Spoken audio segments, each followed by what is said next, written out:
What's up, I'm Brian Tong and welcome to the Apple Byte, and this week it's all about the iPad 2. Steve Jobs made a surprise appearance to a standing ovation to announce Apple's latest tablet. Good morning.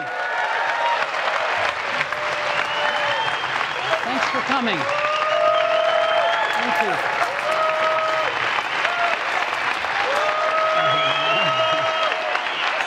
Thank you.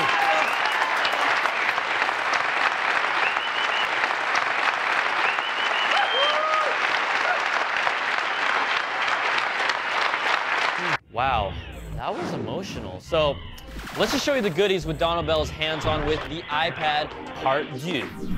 Hey, I'm Donald Bell for CNET.com. We're here at Apple's iPad 2 launch event, and I'm holding the iPad 2. In fact, I'm holding the white version of the iPad 2. There's now two colors, a white version and a black version. All the same prices, all the same capacities as last year's, but you're now getting a much thinner design, a lighter design, and you're also getting a faster processor. There's a dual-core A5 processor in here.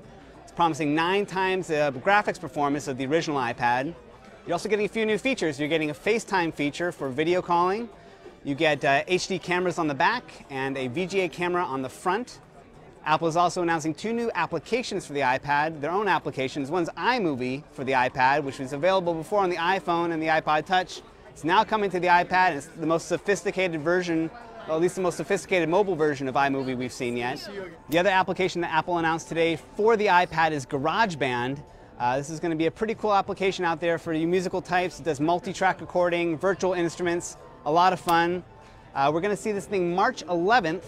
So having played around with the iPad 2, the little bit that I've had it here, I have to say the thing I like about it the most is how thin and light Apple's been able to get the design. Having seen a lot of their competitors this past year, I haven't seen anything that's gotten this small. And I think being able to preserve that 10-hour battery life is a big deal. It's going to be hard to be able to keep up with that. So for CNET.com, I'm Donald Bell, showing off the Apple iPad 2.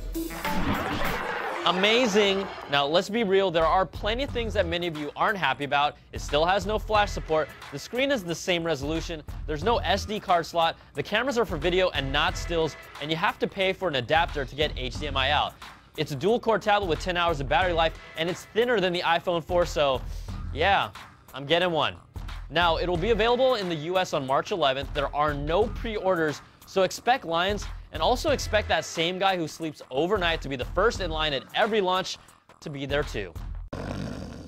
But forget about the iPad 2. The coolest announcement by far was Apple's smart cover.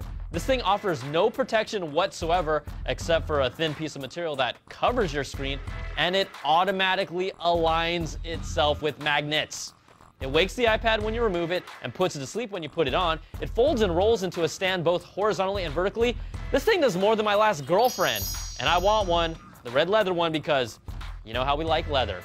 All right, let's take a little break for our iPhone app of the week. This week's iPhone app of the week is Tiny Wings. It's 99 cents, and no, this isn't an Angry Birds ripoff, even if, you know, the birds look exactly the same. But all you have to do is touch the screen to fold your wings to make yourself heavy and gain speed going downhill. Let go to fly, and it's the classic, simple, cute, and addictive game, just like Ariel.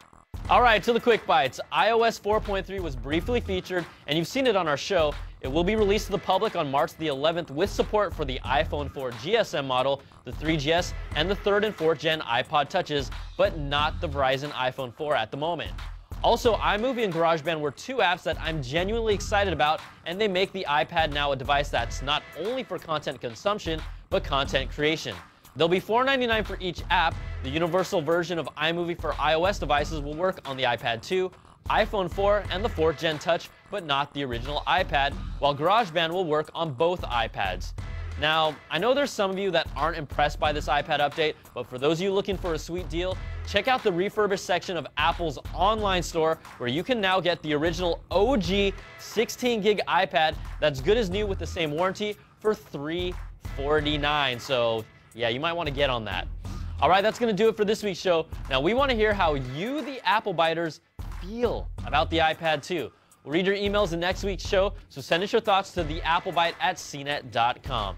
I'm Brian Tong, thanks for watching, and we'll catch you guys next week for another Bite of the Apple.